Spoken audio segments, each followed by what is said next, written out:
And gradually over time, one day you look in the mirror and it's like, oh, holy crap, I'm old. You know? But look at my tree, you know? If you looked at this tree 10 years ago, it would have none of the effect it has right now, right? It didn't exist in this form. It was just three, stubby-looking things in a pot. But through persistent effort, application, an idea, following it through, taking a chance, you end up with something that you can step back and look at and say, oh, that's not too bad. That looks kind of like what I was aiming for. Without drawing it out, I was thinking of something kind of like this. And hopefully it goes this way with this one too. And hopefully for you too, when you're working on your plants, you approach it with that sensibility. It's like you don't have to do everything today. It doesn't have to look perfect. There is no one right way to do it, right? It doesn't matter what expert comes along and says, you've got to do it this way. Fully.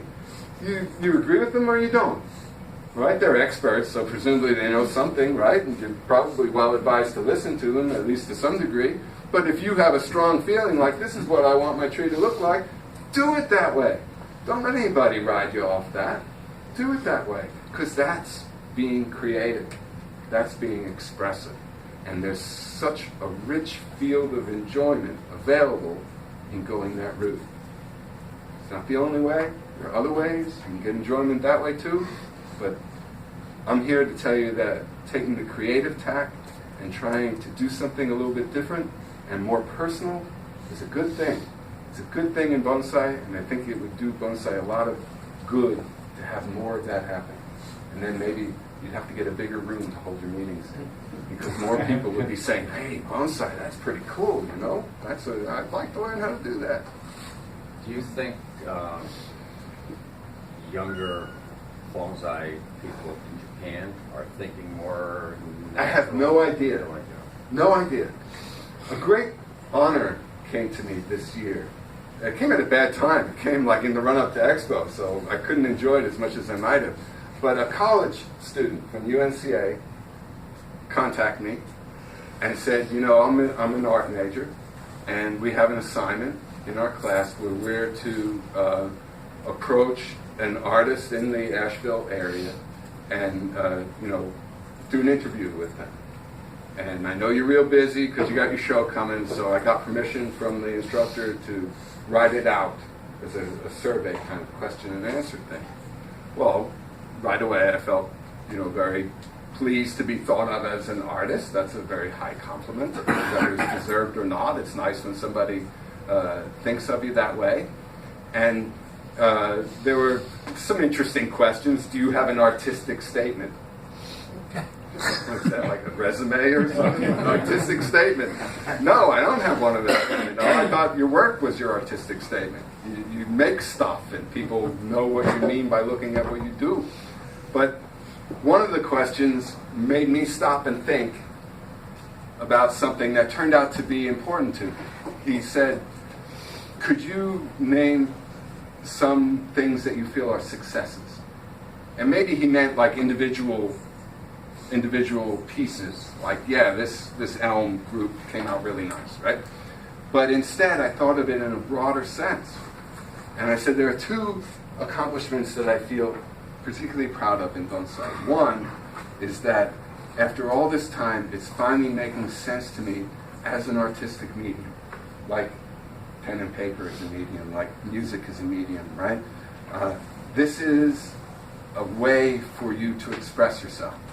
And it really, it's complex. It takes a long time to get to the point where you really feel confident in trying to do that. Or it took a long time for me to get to that point. And then the other thing was saying that I've now reached the point, personally, where for me there is no reference in bonsai to anything other than my own experience of nature. So what happens in Japan, I don't know. That was a long answer, but it's really, it's kind of a vital thing. Because most people think of the Japanese doing it like you were saying before, exaggerated. Yeah. And maybe they do it differently now. I have no idea. And younger they hook onto something and they make it totally radically different, but in their own way. So that's why I was just thinking maybe as the younger bonsai people are coming up that may have been trained by relatives, friends, or just anybody, they're going what is considered to be the norm. And if so, are they being laughed at or applauded or that kind of thing? Don't know. I don't know about young people anymore either. Well, I don't either. I see them. They're still out there. You're young. It's all relative. Yes. So, hopefully haven't offended anybody. Those people who are leaving.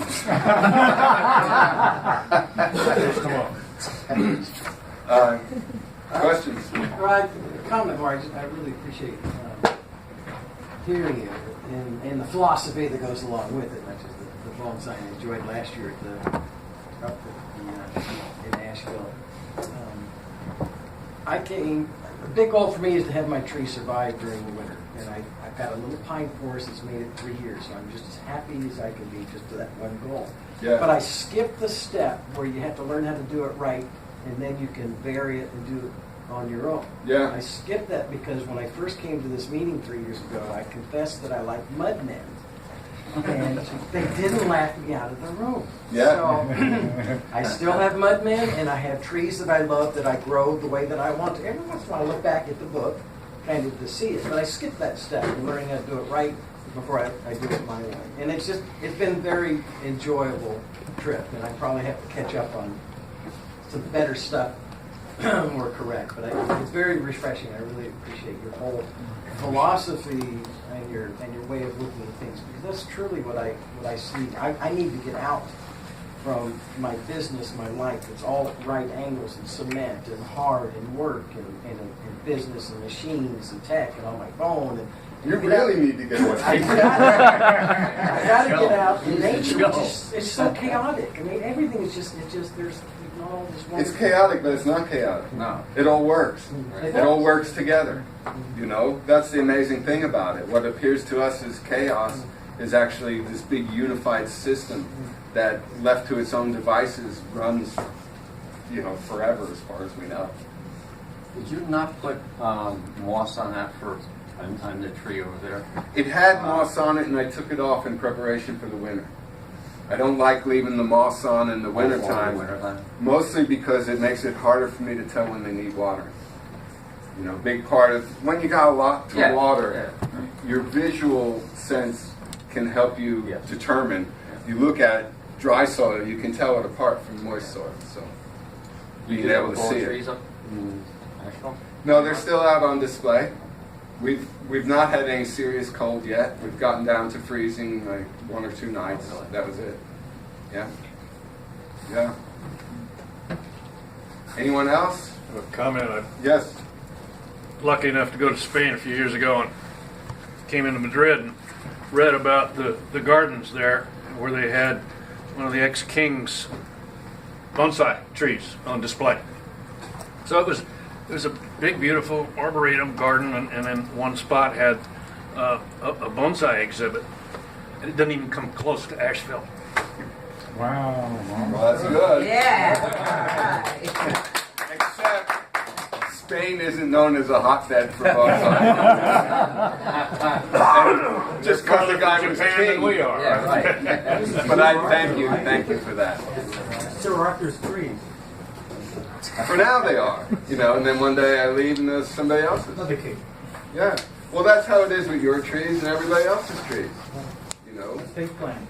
If everything goes well, they outlive you. That's the objective, You want them to be a problem for your survival. Arthur, thanks for the club.